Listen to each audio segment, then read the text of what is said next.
Patas en las serpientes. Bueno, el origen de las patas en las serpientes tiene que ver directamente con el origen de las serpientes. Si entendemos cuál fue el origen de las serpientes, entenderemos de cuál era la función de las patas, si existían o no, para qué las tenían, si eran de serpientes o no, etcétera. Y pues como sabemos, aún el origen de las serpientes es muy confuso, muy controvertido, está en discusión todavía. Entonces, en esta presentación, pues trataremos de reafirmar de que realmente las serpientes tenían patas y de indagar un poco sobre el origen de ellas y la función que ellas tenían. Y pues, ¿qué pasó en realidad con las patas? ¿Cómo se originaron o qué les pasó? ¿Por qué se perdieron? Muchos creen que las serpientes siempre han sido, pues, serpientes, ¿no? Siempre las tenemos como identificadas como ese ser vivo largo, venenoso, que se arrastra en el suelo. Y parece increíble creer que algún día o en algún momento tuvo patas, pero efectivamente está comprobadísimo de que realmente tuvieron patas. La pérdida de ellas es el que todavía aún se está discutiendo. En el caso científico, pues se alude a que fue un cambio evolutivo, la pérdida de las patas, y esto fue proveniente ya sea de los ancestros de serpientes marinas o terrestres. De origen marino o terrestre, pues como sabemos, para poder entender cómo desapareció o apareció una extremidad, en este caso las patas de las serpientes, pues hay que entender un poco del origen y un poco de su evolución. Y en este caso, pues existen dos pautas principales. Por una parte, algunos creen que las serpientes tuvieron un origen terrestre y otros un origen marino.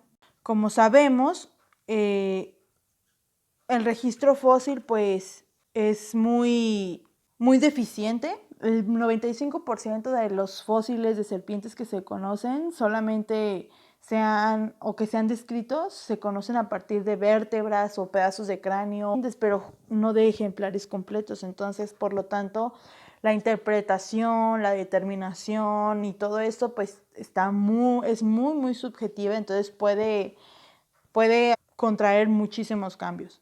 Según algunos creen que el origen de las serpientes fue principalmente marino. Como sabemos, las serpientes están fuertemente emparentadas con los mosasaurios y como sabemos los mosasaurios eran pues lagartos acuáticos. Los hallazgos de serpientes antiguas en sedimentos marinos del Cretácico superior y en Medio Oriente fueron los que dieron como la pauta a esta teoría e interpretación. Los fósiles que pues responden a esta teoría pues corresponden a serpientes paquiófitas marinas. Y como sabemos, pues las serpientes paquiófitas se consideran las más primitivas y pues son serpientes pequeñas, ciegas y subterráneas, o sea, fosoriales, de cráneos modificados y sólidos y con rudimentos en la cintura pélvica. Entonces, estas se consideran como las más primitivas. Entonces, el hecho de que estas se hayan descubierto en sedimentos marinos, pues era de que no, o sea, evidentemente tiene un origen marino. También, pues, hay que resaltar desde que el registro fósil pues data desde, pues como ya hemos dicho, del Cretácico superior y data de aproximadamente de 100 a 145 millones de años. Obviamente estrecha mucho más la suposición de que hay una relación con los mosasaurios o los grandes lagartos marinos. Y algunos de estos ejemplos de estos pues son los géneros de Pachyrhynchus, Hasiopis o Podophis, etc. Por otra parte, tenemos a las serpientes de origen terrestre. Estas, pues como ya sabemos, cuentan con un registro fósil del Jurásico Medio, desde el Jurásico Medio con unos 145 a 200 millones de años. La mayoría de los hallazgos corresponden a serpientes aletinofidias, que no son más que las serpientes modernas, como las boas, crótalos, etc., y más comunes que conocemos. El origen terrestre de las especies ha podido explicar el sistema de locomoción por ondulación lateral de las serpientes actuales. Cabe mencionar que este también se puede explicar mediante el origen marino o acuático. También mostró evidencia de la posible secuencia evolutiva que produjo la reducción de patas y la pérdida total de estas en las serpientes más desarrolladas. De hecho, algunos autores mencionan que las serpientes hipógeas o con hábitos hipógeos adquirieron las adaptaciones excavadoras después del desarrollo del aparato mandibular, sugiriendo que el aparato mandibular evolucionó primero que toda la anatomía. Además, aluden principalmente a que esto solo pudo haber ocurrido en un ancestro con actividad en la superficie terrestre. Comenzamos por mencionar algunas de las especies de serpientes extintas que efectivamente tenían hábitos terrestres y pues aparte poseían extremidades.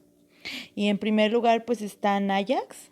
Esta serpiente se encontró en Argentina y data desde el Cretácico con más o menos 92 millones de años de antigüedad. Ahí pues en esta serpiente pues se pueden observar perfectamente las patas. Y algo importante de ellas es que el tamaño del fémur de estas indicaban que estaban bien desarrolladas, por lo cual se cree que la principal función era para mejorar el desplazamiento en el suelo y para fines alimenticios. O sea, eran como un punto para impulsarse y tomar la presa. Esta serpiente pues también tenía hábitos hipógeos, o sea que era excavadora y por lo tanto pues era terrestre. Después tenemos a Dinilicia. Este es el ejemplar más antiguo de serpiente que se tiene dato. Esta evolucionó de los lagartos hace aproximadamente 85 millones de años. Fue del Cretácico superior y tanto Nayax como Dinilicia fueron encontradas en Argentina. Esta es una especie que no era excavadora, pero tanto su cráneo como la constitución mandibular hace alusión a que era terrestre, ya que sus piezas mandibulares se encontraban separadas y esta característica hacía que la serpiente pudiera tragar presas completas de buen tamaño y estas pues solo se encontraban en la superficie terrestre, por eso efectivamente también era terrestre. Un caso diferente es el de Tetrapodophis amplectus. Esta fue la primera especie de la cual se tiene dato que tiene la presencia de 4 patas. Al igual que otras, también su origen fue en madrigueras. En este caso, las patas le servían para la alimentación y la reproducción. Esta fue hallada en Brasil y aún está en discusión si se trata de una serpiente o no. Esto porque algunos aluden en que se trata solamente de un lagarto antiguo, pero no de una serpiente como tal. Y las patas anteriores y posteriores que presentan están muy bien desarrolladas, como se puede ver en la imagen. Algunos de los rasgos que comparte con las serpientes modernas son pues el evidente cuerpo alargado, la cola corta, la presencia de escamas en el vientre, las mandíbulas cortas, etc. Era principalmente carnívoro y la presencia de espinas neurales sugieren que eran excavadores, por lo tanto, pues era de hábito terrestre. Existen otras especies que afirman la presencia de patas en las serpientes, tales como Eophis underwoodi de Inglaterra, Portugalephis lignitos, Diablophis gilmorei, la cual tiene una apariencia más cercana a una lagartija de cola larga, y Pachyrhachis problematicus, en la que también se pueden observar extremidades anteriores bien desarrolladas. Esta se encontró en Medio Oriente y actualmente es una de las más antiguas de las que se tienen dato. Incluso algunas boas y pitones modernas aún tienen pequeños espolones óseos, los cuales se cree que son los vestigios de los miembros traseros que las serpientes tuvieron hace millones de años. Recientemente se discute si el origen evolutivo de las serpientes fue a partir del cráneo o el cuerpo. Estudios anteriores en la serpiente Coniophis precedens concluyó lo contrario, pero ahora los resultados dicen que el cráneo de la serpiente evolucionó antes que el esqueleto postcraneal alargado y la reducción de las extremidades. Finalmente, aunque no podemos determinar el aspecto del cuerpo de las serpientes más primitivas, sí podemos saber que son serpientes a partir de su cráneo.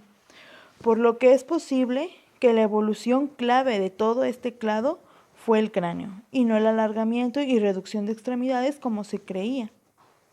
Lo que es seguro es que los ancestros de las serpientes en algún momento tuvieron patas, y aún existen pruebas de esto.